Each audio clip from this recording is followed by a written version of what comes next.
Mindset Collective podcast, a place where we ignite your passion, turbocharge your success, and transform your thinking. I'm your host, Anthony Dahya, and today it's my absolute pleasure and privilege to welcome you to this podcast interview. And who better to start this the podcast than with a man who's a champion and an inspiration to me. This man is a household name in Australian coaching. He has been in the industry for over 12 years, and in that time, he has held the top position of trainer's trainer at Australia's largest coaching school, ICI. Matt is a family man, a father of two, and a husband to his beautiful wife, Bianca. As the CEO and founder of Relentless Education, Matt is committed to helping you start and grow your coaching business into a business you love. Today, our special guest is Mr. Matt Lavars. Welcome, Matt, to the Champion Mindset Collective podcast. Thank you, Anthony. Appreciate it. It's good to be here. Looking forward to serving. So tell me a bit about your journey, like from your childhood, and also how you've transitioned into being a coach and also a trainer and a dad as well. There's a lot of stuff that's happened in your life. Yeah, for sure. I'll start at the beginning. Feel free to interrupt and interject if I talk too long. So I grew up in Geelong, so small town in Victoria, and I guess I had a pretty normal childhood, like nothing massively out of the ordinary. But I think the thing that probably affected me the most in my childhood was I got bullied a lot in school. Definitely found school pretty hard to deal with. Like, it was good, and then it was pretty average. And my mom and dad split up when I was 7, so there was divorce, and then there was some other family traumas that took place. And I think what happened was my parents had a lot on their plate and probably weren't able to fully tune into me, emotionally. And I've learned that now as an adult. I don't hold any resentment towards them for that. But as a result of that, and probably just, being bullied at school and things like that, having a rough time, I guess, as a teenager, just working out who I was and all that. I got into drugs pretty early. I started smoking weed, drinking a lot, just wiping myself out. I took acid, mushrooms, just really anything I get my hand on. Then I got into partying and going to raves and taking ecstasy and speed and all of that stuff. And I didn't really know it as a kid because I didn't have the awareness. As a kid, I was just, as far as I was concerned, being cool, trying to fit in and things like that. But I think what I was really doing was I was trying to feel good, and I just felt like shit a lot of the time. I was trying to just feel okay. And I was trying to escape my pain. I didn't know how to be with myself or sit with my pain at all. And I think for me, like, growing up in that kind of party scene, I had a lot of good friends, some great people. I also saw the consequences of partying too much, or like, I'll give you an example. There were a bunch of different people that I hang out with. Some people had, they lived at home with their parents and had parents that loved them, but they just took drugs on the weekends. And then I had people that lived in, like, drug houses where everyone would come over and just take drugs all the time. And, their older brothers would take heroin, and people would steal things, and get in trouble with the police, steal cars. And some people went to jail. Some people would hang out with the bikies.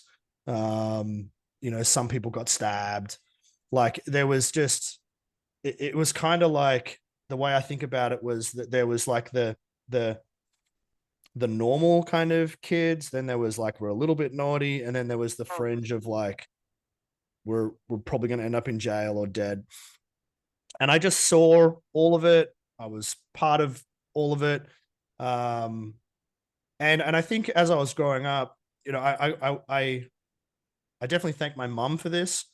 Mhm. So my mum was a Christian when I grew up, and I didn't like Christianity back then. I have a faith now, but when she was raising me, she raised me with good morals. She did her best to give me good morals. So she would teach me, what's right and what's wrong, and Mhm. how to speak to people properly, and how to respect people, and how to treat women. And so I just kind of like I had a good blueprint, I think, and something in me that said, don't go too far. Like, don't, like, there's a line. And if you cross Mm. that line, you might not come back from that line. Yeah. And I saw some people cross that line, and I've got friends that went to jail, and I've got friends that I know from one guy who I used to live with, who is constantly in and out of jail. Mm. Constantly, like, never been able to deal with his traumas.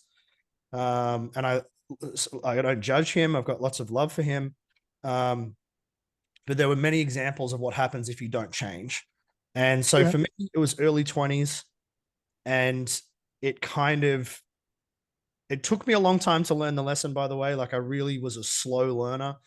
But I slowly started to face the reality that if I continue down this pathway of just drinking all the time and taking pills on the weekend, and um, watching too much pornography, and having loose relationships, and never committing, and not being into my health, and if I just continue this pathway, I could pretty much see where I was going to end up.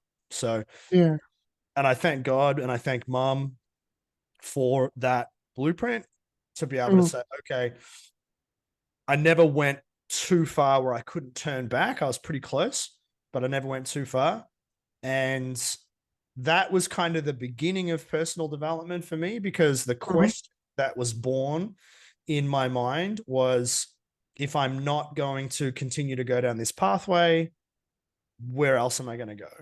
And Yeah. that's kind of the beginning of me thinking, okay, well, I started looking around me and thinking, okay, well, who's happy? Is there an adult here that I know that seems like they're pretty happy, that has their shit together? Who can I learn from?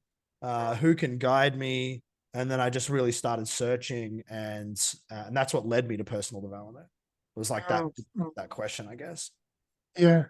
So you mentioned in the beginning that your parents split up when you were 7, Mm, and I've got a similar story as well. My parents split up when they were 5, mm. um, and for me later on in life, there was a lot of anger in my life as a teenager.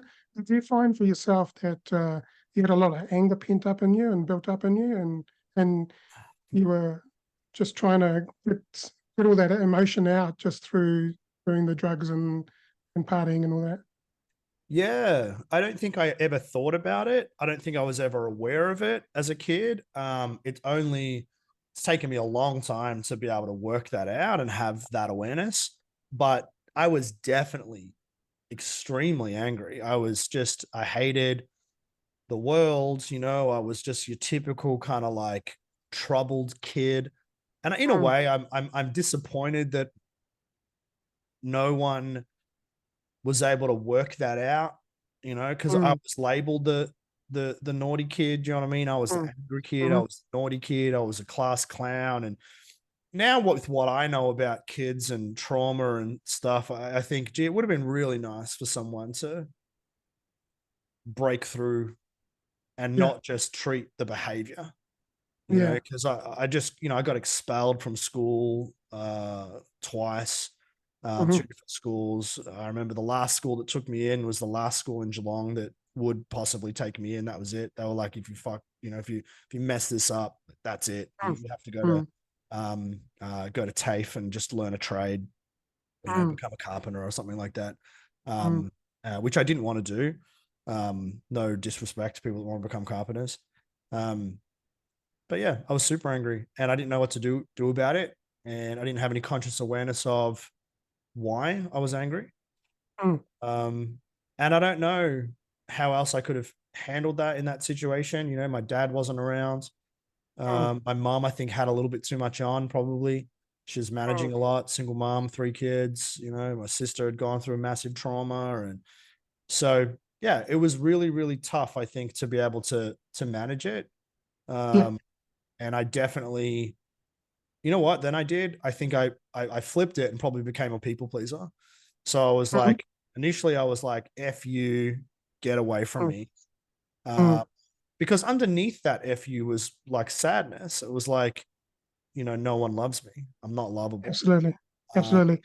Totally relate. And you want that belonging, and you want that love, and you want acceptance and validation, and you didn't get that, and especially not having a dad who's your role model, someone that you should look up to.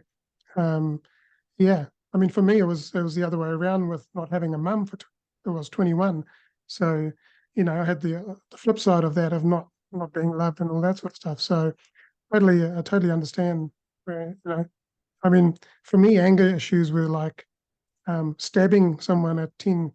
I stabbed a kid in his hand at 10 years old, you know. But yeah, it was so so what how did you get out of that like mindset and that so obviously there's an emotional part of it, but in terms of your mindset, how did you change that and how did you get yourself out of um that scenario of what you were going through? I think the most effective thing I did was start to exercise. Like, Hmm.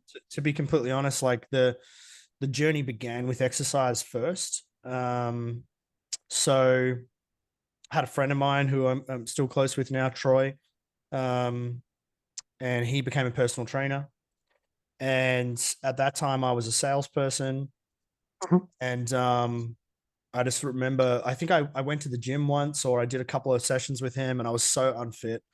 Like, I wasn't the kid that played sport. So I remember the first personal training session I did, maybe first four, I just threw up.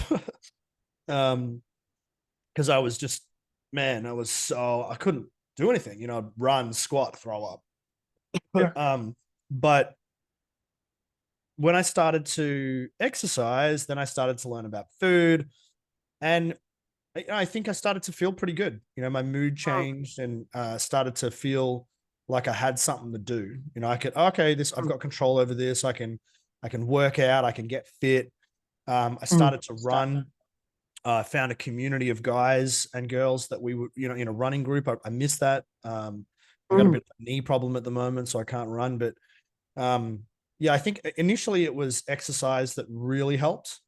And I'm very passionate about exercise now, and passionate about the power of the body to help change the mind. And I'm a massive believer that you can't just only approach your problems through talk therapy alone.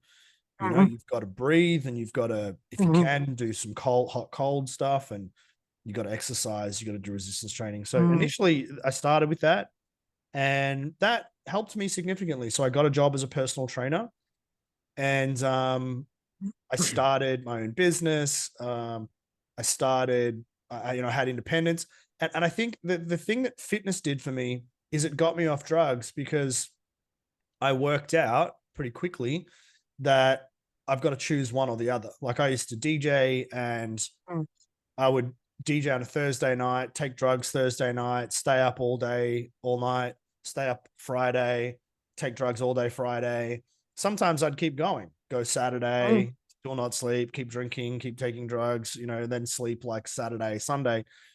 And if I was running and lifting weights and doing CrossFit workouts and stuff, like, I couldn't maintain both of them.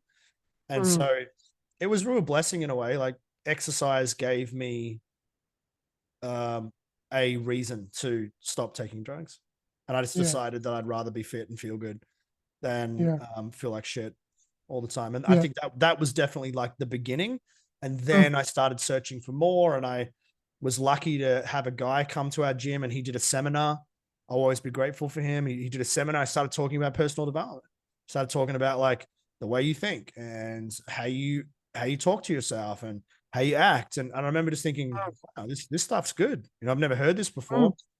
Then I found Tony Robbins and I listened to some of his Mhm. tapes and I thought, man, this guy's great. He's a speaker, he's a motivator or something, and he's got some tips and some tools, and I really became inspired because I thought, okay, I remember the realization. It was like, I have choice. That was my realization, is Mm. that I'm not just wishing, waiting, and hoping for stuff in life to change. Mhm. If I want to change it, then I can change it. There's something that I can think differently about this. I can feel a different way about this if I really want to. And that's going to change my experience. And as a result of that, I can change my direction in life. And that was the beginning of me realizing that I actually had a say, I think, in my life, and Mm. I could make it better if I wanted to. Yeah, yeah. So would you say Tony Robbins was one of your inspirations back then? Yeah, Uh, massive. and uh, and were there any others that you looked up to, or followed that Yeah. inspired you? Well, from that, I found so initially it would have been I can't remember this. I can't remember his name, but this guy who came and did a seminar for me. I know he lives in Melbourne. Um, he was initially someone who I really looked up to. I listened to his tapes all the time. Um, he's a real estate coach now, I think. Then I went overseas. I went and I worked on a cruise ship. I learned how to do public speaking, like basic public speaking. For Mm. anyone who's worked on a cruise ship, you'll know what I'm talking about. I worked for Steiner Mhm. Academy and we trained in London, and it was like a great adventure. Met a guy who ran events on the cruise Mhm. ship, was really inspired by him. Then I came back and I was actually looking for public speaking training. So I really got inspired by anyone who was on stage. There's a handful of people that I met locally, and then Tony Robbins. And so I came home and I'm Googling and I'm trying to find someone who can help me become a professional speaker because I knew I was quite bad at it. So Mm. I remember one of the first books I read was The Power of Now by Eckhart Tolle. I read that book and I'm like, okay, I can be present, I can be mindful, I can be in the moment. But I'd try and explain that to someone else, and I would never be able to explain it to them, or I would never be able to like help them understand it the way I understand it. Yeah. They would always just think I was weird, and it never landed, and I wasn't good at like coffee conversation. If I met some people, I was never good at that type of conversation. I was horrible at it. And I think what was happening in hindsight was I was overly defensive in Mm. how I communicated, and I probably came across a little bit aggressive. And I just remember everyone looked at me weird when I would try and communicate. And I thought to myself, I've got to work this out, got to change this. This is something I can obviously these people must be trained. So started looking for education, and that's when I actually found what used to be called the Coaching Institute.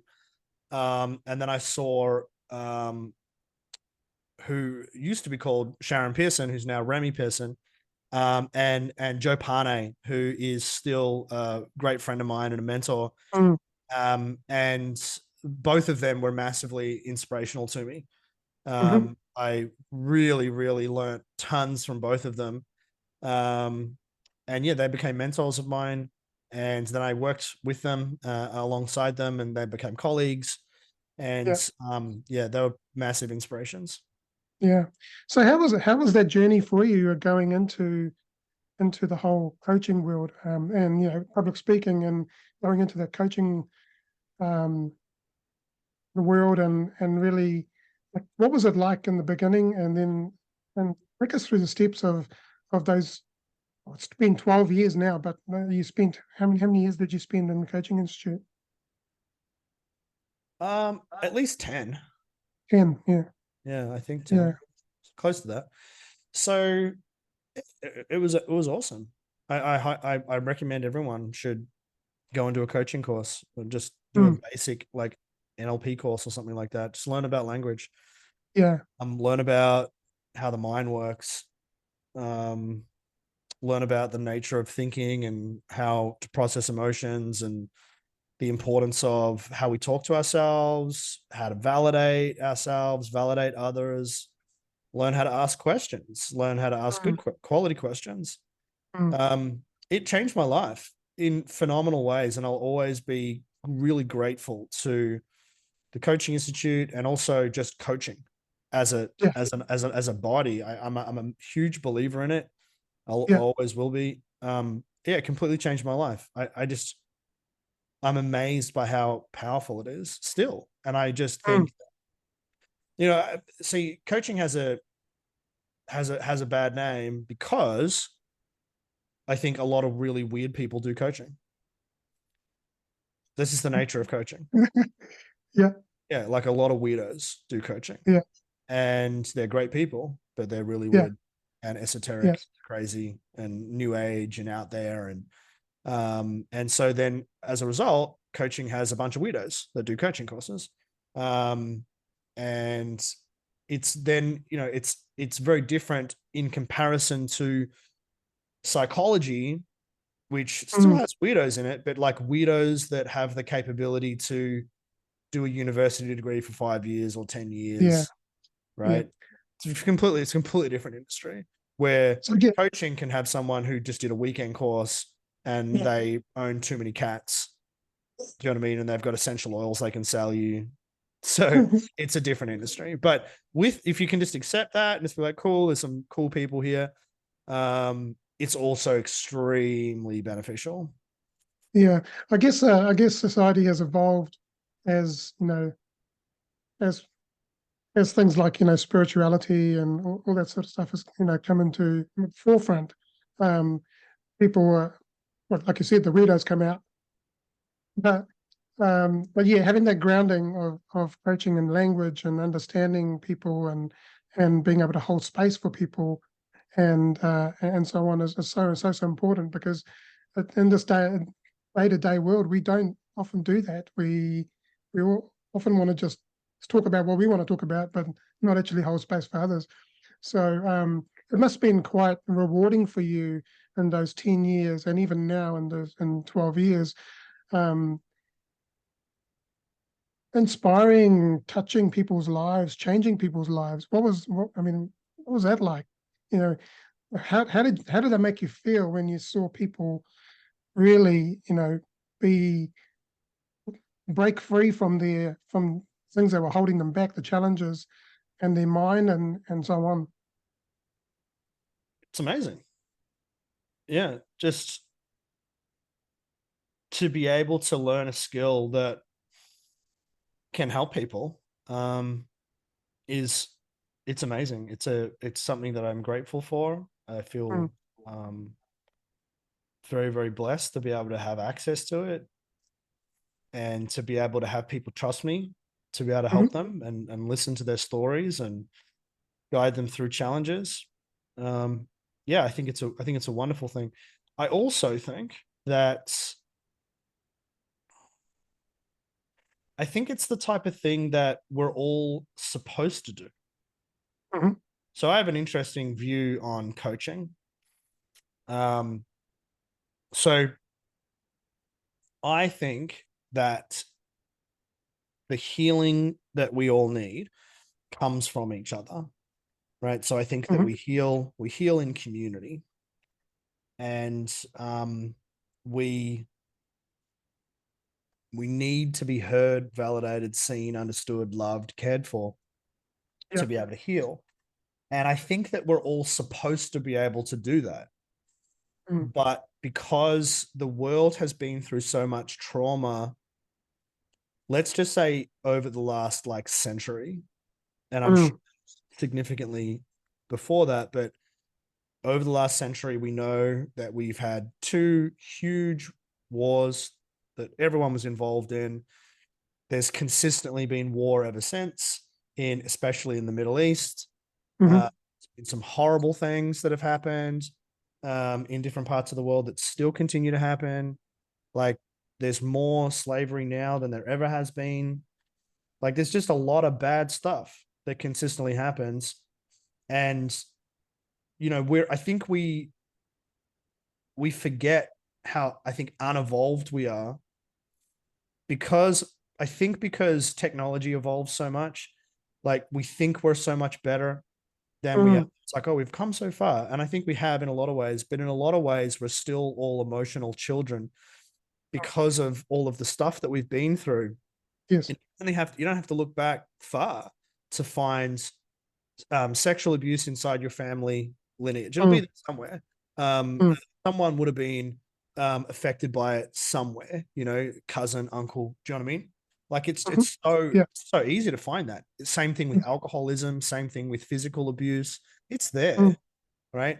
And it's way more common than people think. And as a result of that, most of us are just like shut off from our natural ability to be empathetic towards each other. Yeah. So what I think coaching does is it puts us back into that place, or should anyway, to help us become empathetic towards ourselves. So then we can become empathetic towards each other, and then we can help each other heal. Yeah. Someone said to me the other day on Facebook, shout out if you're listening, but I disagree with him. He said that, coaches should never do work around trauma. It's a guy that I know, and I disagree. And the reason why I disagree is because trauma is, I believe, best defined by Gabor Mate, which is, it is not the event, but it's how alone you felt after the event. And so, and the reason why that's important is because psychology agrees that trauma is subjective. So there's obvious things like sexual abuse or physical abuse, and we would all agree, well, that's traumatic. Going to war, that's traumatic. But a lot of people would go, oh, well, your parents breaking up, that's normal. Or being bullied, it wasn't that bad. So, or losing a brother or a sister, or losing an animal, right? That's not that bad, not in comparison to the real trauma. And so trauma, what we understand about trauma is that it's purely subjective, which just means that it's like your experience of it can be pretty intense, regardless of if we don't agree societally that it was that much of a big deal. It can still be really traumatic for an individual. And what heals trauma is not being alone.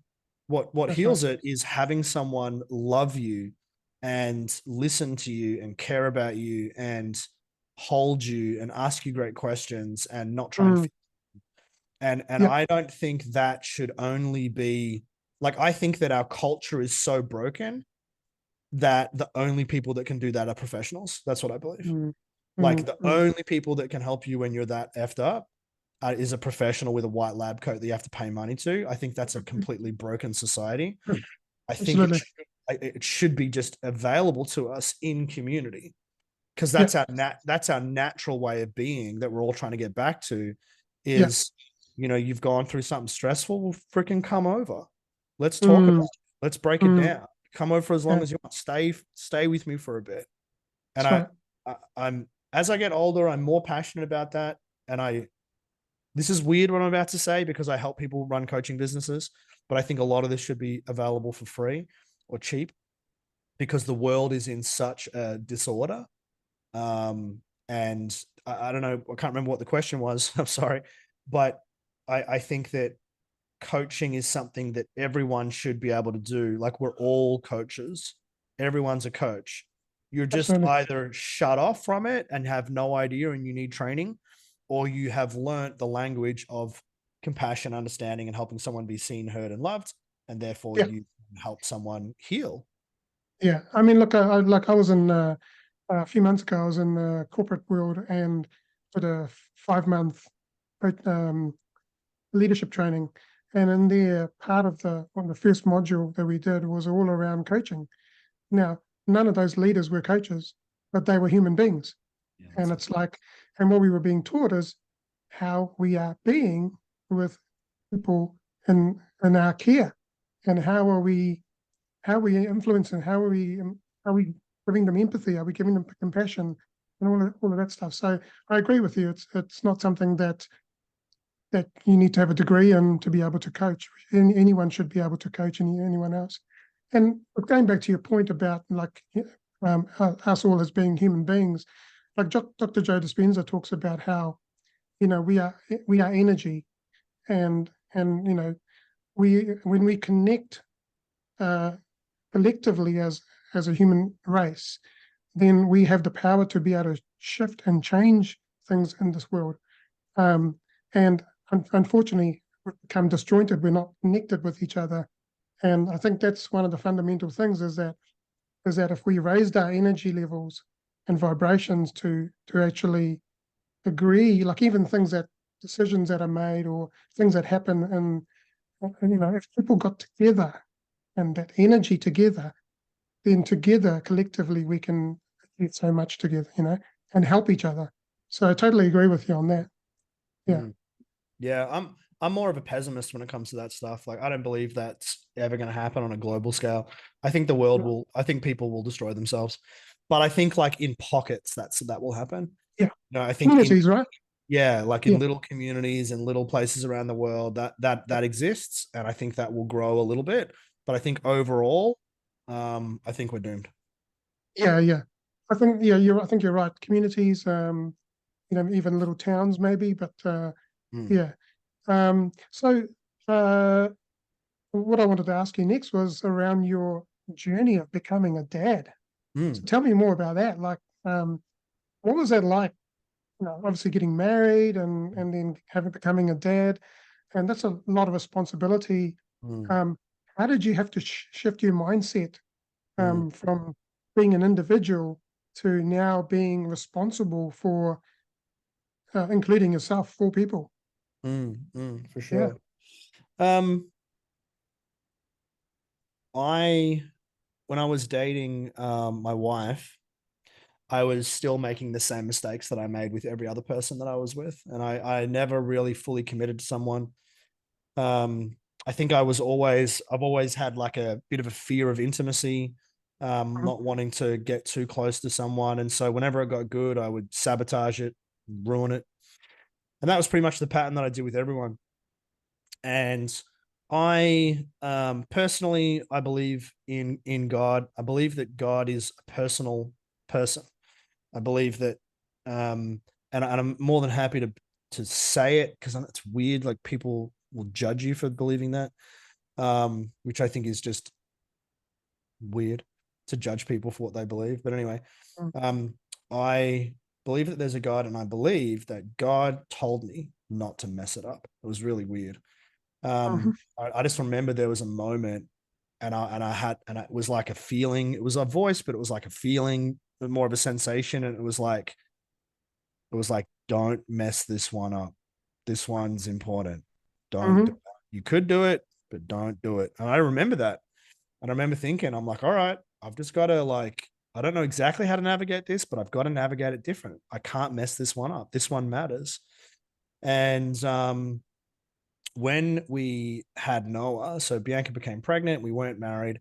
Um, when we had Noah, a couple of things happened. So Noah was born 10 weeks early. So he was very premature. He was in the what's called the NICU unit in Alfred Hospital, I think, in Melbourne.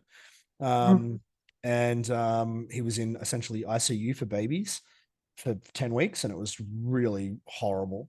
Mhm. And I remember when we went into the hospital and they were like, okay, we need to operate right now, 10 weeks out. And haven't even set up the room yet for Noah, but they were like, we're going to operate. And it was really scary. They had there was like 10 doctors, and she had a ruptured placenta, which essentially means that the baby was cut off. Noah was like cut off Mm. from his, Truthful. Yeah. yeah. Mm.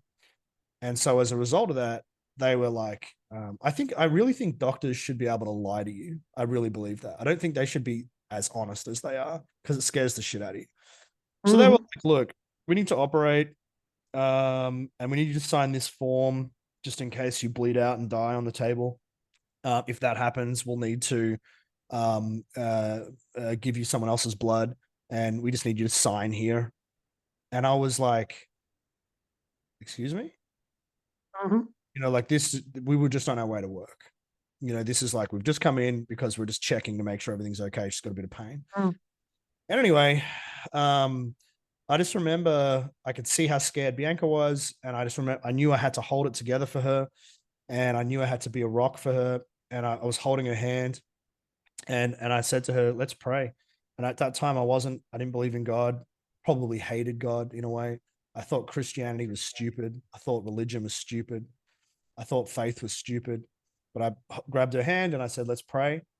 Um, and I just remember like it was a powerful moment because I was so helpless. And I've always been someone who's like, who loves his own will. You know, I like being able to solve shit myself, be in control. And in that moment, I was completely out of control. There's nothing I could do. I couldn't do Mm, anything. That was it. And so all I could do was pray. And we prayed together and we cried. And Noel was okay. He was healthy. He came out. He's like such an awesome kid now. But when I became a dad, like it changed me so much and still continues to change me because now I'm aware that if I don't get my shit together, it has extreme consequences. mm, Will put my shit on them. mm, And I really don't want to do that. So it's mm. constant motivator to heal and to grow and to forgive and to love. And I honestly don't believe I'm that good at it. I know a lot of people will be like, oh, you're really good at it because they see the highlight reels. But I think parenting is definitely by far the hardest thing I've done for sure. Nothing else is as hard as this, but it's Absolutely. also beautiful and a gift and just the best thing as well. Yeah. But you know, I think everyone should. I think we're supposed to have children. I'm a Yeah. massive believer in that. That I think that it changes you for the better, and I respect and honor anyone who chooses not to, of course, Mm, for whatever reasons that are important to them. I definitely honor that. I just yeah. believe it's good for you as a person to Yeah. have. Yeah. So like, I mean, I look back at my life and the things that I went through and how that influenced me to make sure that I don't do the same things to my child. You know, I've got a not almost 10-year-old daughter, Olivia, Yeah. and like so yeah, I didn't want my daughter to go through the the challenges that I went through. So what from your learning of your life and your childhood, what would you what are you putting into place now so that your kids are also, you know, are nurtured and loved and cared for and have a better future to yeah. What are you doing as a dad um to make that happen? Yeah, at the moment, one of the things that I'm working on is slowing down more. Mm, Um, I've been too distracted. So, too distracted by the internet, social media, technology. mm, mm, I really don't like technology. I wish I could get away from it, to be completely honest. Like, I sometimes think about it. But I love what I do. I really mhm, love it. But just, it's just something that I wish I could spend a little bit more time away from. mm, Um, so making sure that we are not just distracted all the time. I'm working on it. I'm getting better, but I don't want my kids to rely on television to mm, make them feel good, and I don't want my mhm, kids to use screens all the time. By the way, if you're listening to this and you let your kids use screens all the time, that's cool. Like, it's your choice as a parent. But my belief and my choice is that it should be extremely minimized mm, how much they use that shit because it's mm. crack. Man, Yeah. I find it hard, and Mhm. I'm an adult with choice, and Yeah. I so mean, my daughter points it out to me and goes, you know, you're on your phone again. I'm like, oh, time to put yeah, it down. yeah, Yeah. nice, yeah, like, yeah, turn it off. Yeah. So yeah, that's really important for me because it's obviously the world that we live in. Um, I just want my kids to grow up in the real world, not the fake world, Mm, and so getting myself out of that and spending as much time as I can with them is something that's really important to me. that's awesome. Yeah. Um, yeah, like you said, it's a tough job being a parent. It's probably one of the toughest jobs because we don't get a manual. We don't get, it doesn't, you know, we don't know how to traverse this world, especially with, like with anxiety and all that sort of stuff that goes on with kids these days. And I'm currently going through something like some of that now. And so it's so important to, like you said, disconnect from technology and spend time with our loved ones and make sure that we are, because we don't know when it's the last day on earth, and we've got to make the most of it, right? Mm. Yeah. So tell me more about your business, your relentless education. What sparked you to start this business, and what was your passion, your vision around this business, and how that's going, and what would you like to say to the viewers? Well, it just organically in a way happened because I've been in the coaching industry for um so let's say 10 years at the time when we started thinking about it, and coaching is just something that I know really Mm, really well. So mm, I um when I stopped working at the coaching institute for a period of time there, I just decided to have some time off. Both of my wife's pregnancies with Noah and Nariah, both of them were really, really challenging. So it was mm, really, really hardcore. And I took some time off just to look after my wife and spend some time with her and help her through the pregnancy, which was really, really, really full on. And took some time to have a think about what I wanted to do next. I wasn't really sure what I was going to do next. I even considered mm, not doing coaching. mm, But the more I thought about it, I just thought, you know what? It's like I'm good at it. I love it. I understand it really, really well. It doesn't make sense for me just to do something else and just to move in a mm, completely new direction. mm, Um, I have so much I can help inside this industry. And I feel very, very grateful for my friend and business partner, Andy, who came to me and just was like, essentially, like, do you want to help me with this? Do you want to, come on board a little bit? I'm thinking about building up this business. We ended up becoming partners together in the business. And yeah, we founded Relentless Education, which is all about helping coaches of any type of coach. Um, and we have two different types of people. We work with people that are brand new and just want to work out their niche, their avatar, and start making money. And then the second is someone who's making money and probably just needs some help to change their business model so they can actually scale their mm, coaching model up to, say, $500,000 business model, and not kill themselves with driving, working too much. So yeah, we love it. We're very, very, mm, very, very passionate about it. I really believe that we're quite good at it. We have a very good system. Our clients get great results, and we love mm. everyone that we work with. So, yeah. Awesome. Thank you for sharing all of that today. Um, I've got 5 questions that I'm going to fire at you, and Yep. hopefully you can answer those. So, what would be one message you would like to share with the world?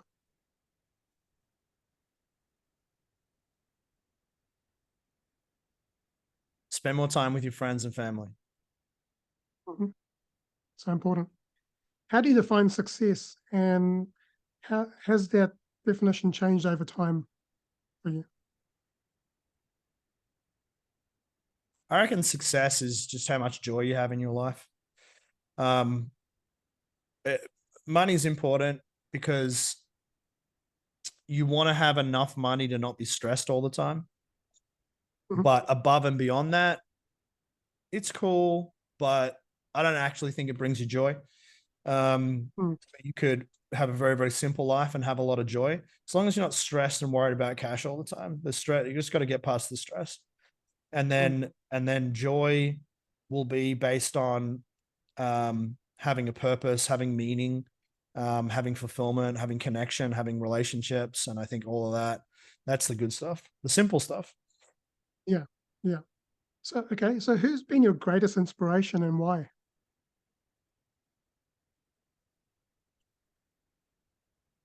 Um, I always find this question hard because I'm not the type of person that has like, you know, like idols that I look up to where I'm like, oh, this has always been that guy. I don't really have that. I guess have moments where I follow someone and then I follow someone else and then I follow Mm. someone and follow someone else. But initially I think Tony Robbins has been a massive inspiration because he's helped me start this journey. Obviously, he doesn't know that, but I imagine that's probably the truth for a lot of people. Mm. I'm inspired by brothers that I've met at church that are just good Christian men that fight to be good people. I'm inspired by the story of Jesus Christ in the Bible and him being the kind of like the closest thing to, I guess, a perfect man, someone who would forgive people that tortured him. I find that just on a spiritual level, out of this world as a way to handle things. I don't think I would handle it that way. No. I think I would want to kill someone. So I find that very inspiring. Mm. And then I would just say, like, another thing that I find inspiring is I find people that are able to think about stuff um, without being emotionally judgmental, that think about things critically Yeah.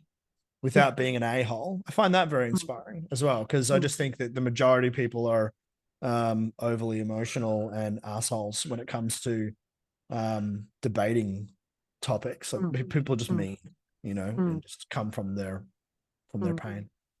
Okay. Thank you for that. Two more. What is something that you believe that others might disagree with? I'm a Christian. I believe in God. I Mm. believe in Jesus. Um, most people don't. Yeah. Um, um, and I think, like, I also believe that it's okay for you to believe whatever the hell you want as long as it doesn't hurt someone else. And I think Mm. I'm convinced it's the only way for Mm. anyone to ever get along with anyone is just to honor and respect what someone else believes. If Absolutely. you're breaking the law, then you should, that's why we have law. So you break the Yeah. law, deal with that, you go to jail or whatever, face the consequences. But as long as not breaking the law, I think you should believe in whatever you like. And I personally believe in God, and I think it's personally extremely powerful for me. But I am not interested in convincing anyone to believe in what I believe just Mm. because I believe what I believe. I think that's just disrespectful and annoying. Um, Mm. and I think that everyone's on their own journey, and that I just respect what you want to believe. If that's where you're at, great. Yeah. Okay. Last question. So if you could go back to your younger self, what would be one piece of advice that you would give yourself? What would it be?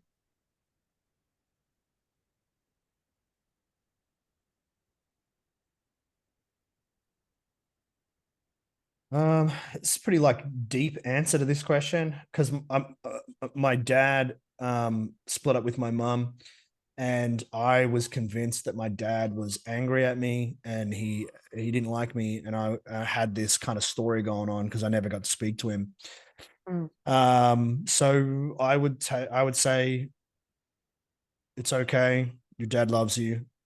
Hmm. It's going to be all right. I think I'd want myself to hear that, something like that. I Mm. think that'd Mm. if I knew that as a kid, I think that would change a lot about how I treated myself. Yeah, absolutely. I totally agree with that one because I've been there. Mm. Yeah. Thank you, Matt, so much for coming on to the Champion Mindset Collective podcast. I really appreciate it. And I'm sure that our viewers and listeners have taken away a lot of gems. And I wish you all the best and wish you an amazing day ahead. And thank you all for joining this podcast. And if you haven't already followed the podcast, please hit the follow button and let's share this episode and the podcast out with the world. Thank you very much. Have an awesome day, everyone.